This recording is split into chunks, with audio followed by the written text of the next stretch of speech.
Right, what is going on, guys? So my most popular video was a Premiere Pro CS6 tutorial. Now I wasn't that big a fan of it because it kind of dragged on a lot and I didn't really get to the point. It wasn't a very successful video in that respect, but people loved it, they keep on commenting on it, and I want to do a new one with Adobe Premiere Pro CC. So this is the Creative Cloud version, the newest version, the kind of subscription based one, and I'm going to give you a basic walkthrough and color grading session for this program. So to make a new project, we're going to click on New Project, funnily enough. Right, let's click on that, and we need to make a project name. So I reckon Fun Stuff will be good. So click OK, and it will go into the program. So it looks really blank right now, and that's because in CC, different from CS6, it kind of starts without a sequence, which means basically it's blank.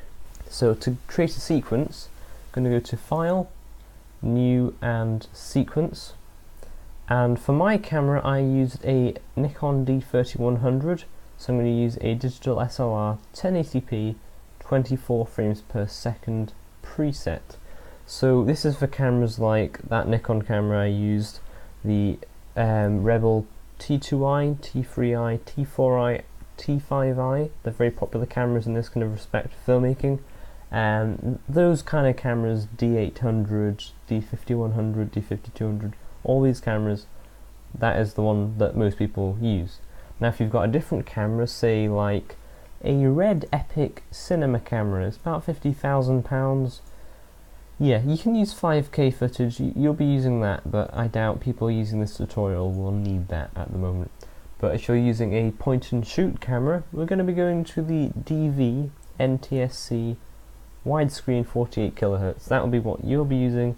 That's a safe option for small standard definition cameras. But here we're going to be using this one. If you want to get more advanced, just check your settings and check the frame rate. This is the frame size or the pixels. So that's full HD, and that all looks lovely. Just going to click OK, and you see now it's opened out and it has got more features. So we have the timeline here. This is where you're going to edit, cut, and kind of align your clips. You're going to sort them out on this timeline.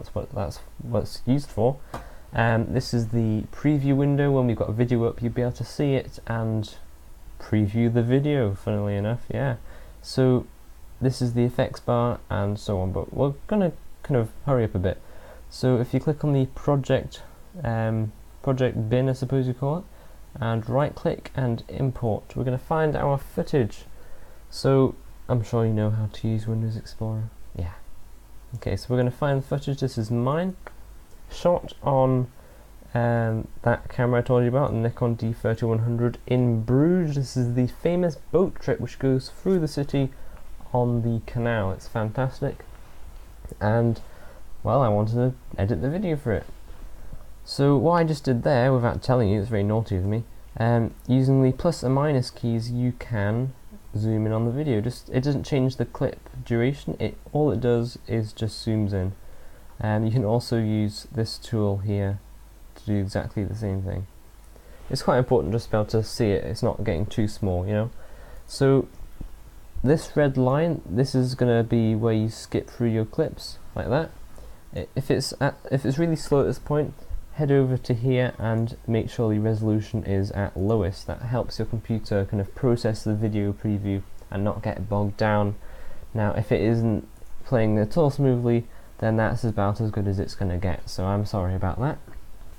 Now then, I want to find the start and end point of my clip. So say if I want to start it here, just when the boat comes in, I'm going to either click from the start and drag that in, and that's cut it, or Control Z will go backwards, by the way, or I can hit C to get the eraser tool up and click where I want it to cut. It splits it in half, you see, and we're just going to highlight the section we don't want and click delete on our keyboards.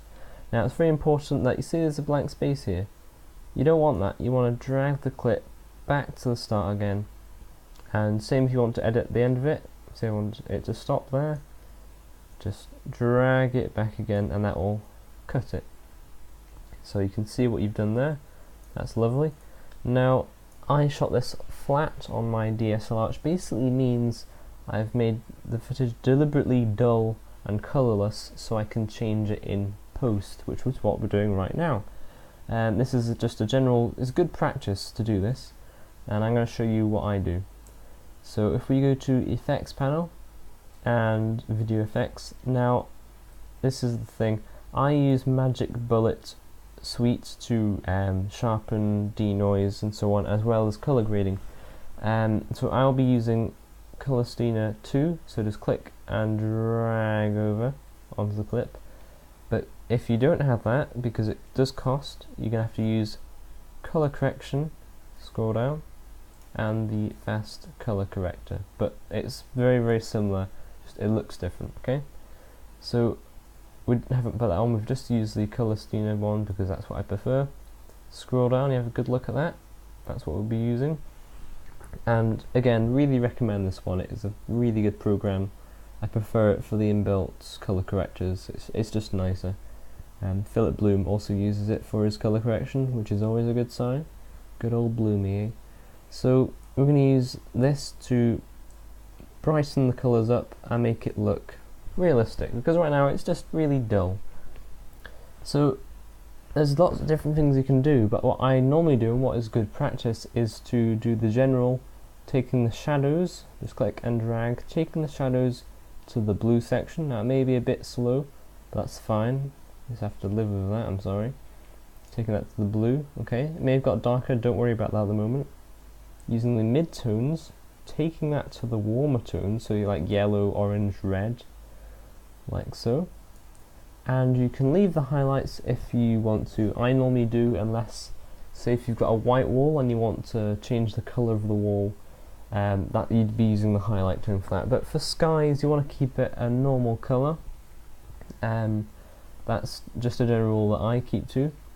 But we'll just leave it at that for the moment. Now also, you see, it still is dull, isn't it? It doesn't look normal. So we're going to take up the saturation just by clicking and dragging. Now I'm going to take all the way up to full, like that. There we go. But also it doesn't look very contrasty, it still looks flat. And most people, to add contrast, will pull down the shadows like so.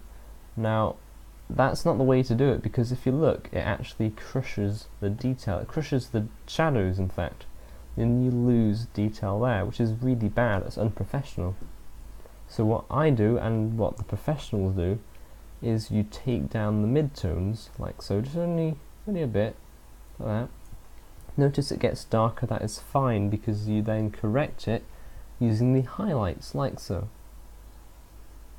So use the highlights, and we're just purely using it to get the right exposure. Now be careful not to clip any of your highlights, which means basically don't have it too bright, because then you'll lose detail in the highlights. Okay, so that's looking a lot better now, and if you want a comparison of how it looked before, just go back up, and this normally shocks people, it shocks me, because you can forget about how it used to look. And next to the colour steamer there's an FX button. Click that, and that's what it looked like when we started. Quite amazing, isn't it? Tick it, and that's where we've got to. So it's really quite nice. If you do notice, say if you wanted to zoom in on the picture, just check things, go to fit and choose your zoom percentage. I'm going to choose 150 and click the H on your keyboard to pan around the image. So I just want to check something here. You see that's a shadow there, it's a blue shadow thanks to our colour correction, that's fine. But if we toggle this off, we have actually lost the detail. There used to be bricks there. We don't want to lose the detail, so what you can also do is bump the exposure up in the shadows a bit, and see that's coming back again quite nicely, and we've got the detail back from how it used to be. There we go, toggle, it's back how it used to be now. So if you want to get back to the same zoom, go back to fit, and I'll toggle our settings back on again. But we have lost a bit of contrast, so remember what we did to add contrast? Simply go to the mid-range and take it down again. And we've still got the full dynamic range and it looks lovely. Now another popular thing that people want to do is make it super widescreen, so i.e. black bars across the side, or the top and bottom. Now in my last tutorial I mucked up because I told you to get a printout of black and white bars and simply put it over the top.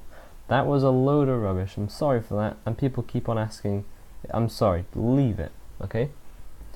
If you want to add black bars, go to File, New, Sequence, so remember we did this before, and go back to your preset again, but then go to Settings, and this is going to depend on the resolution of your camera, but say if it's full HD like mine, go to Horizontal, no, got that one wrong again, Jason, okay, go to Vertical, and change it to 800, and notice when you click off, it changes it to 12 by 5, that is anamorphic ratio film.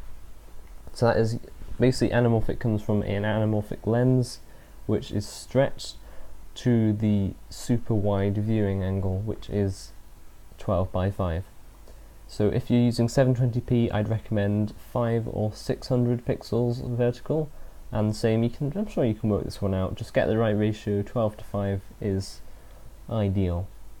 Then click OK, and you notice it's add a second tab. This is sequence 2, that was what we worked on before, and this is the new one. You see it's a really wide box there compared to the last one.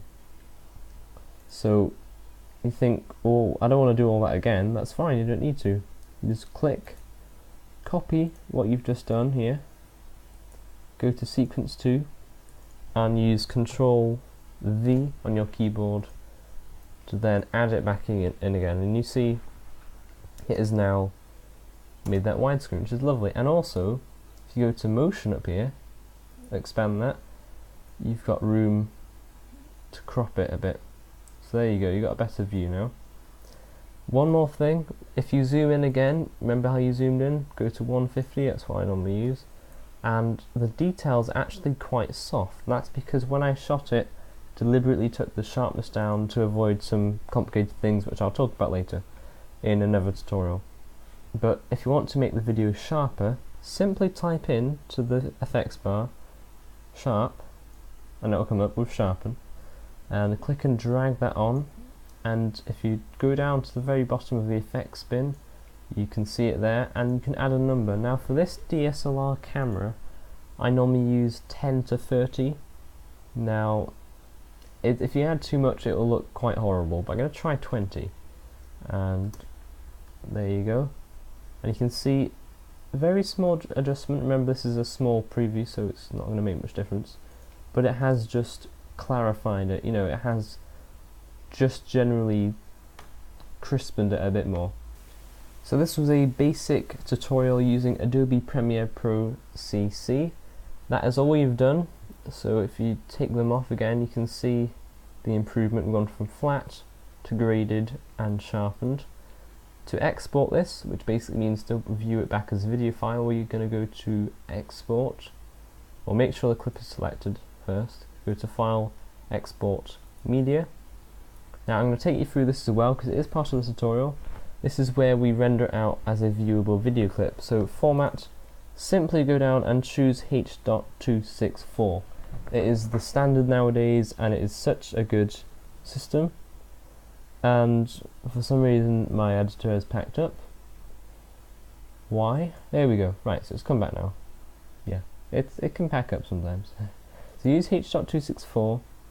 Like I was saying, it's a standard, and it's used for everything nowadays, and it's a very good encoder. Now you can see it automatically used match source high bit rate. Just select that, and I'll take you through what it's done.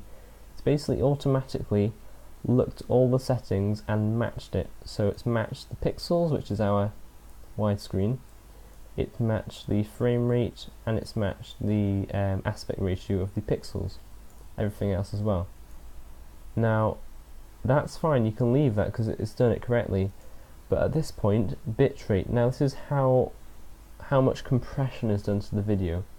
So if you want a really high quality look, then you can say you can give it 20 megabits per second, and that will be really high quality compression.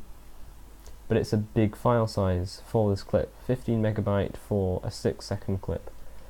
If you want to upload to YouTube, have still good quality but a small file size, then 5 megabits per second is my personal limit for full HD video. That is as low as I would go for full HD video, and it still looks good. Like I said, please, comment, subscribe, follow me on Facebook. I've got a page for that, I update regularly for that, and Twitter. I also tweet out things for the channel, and I will see you soon.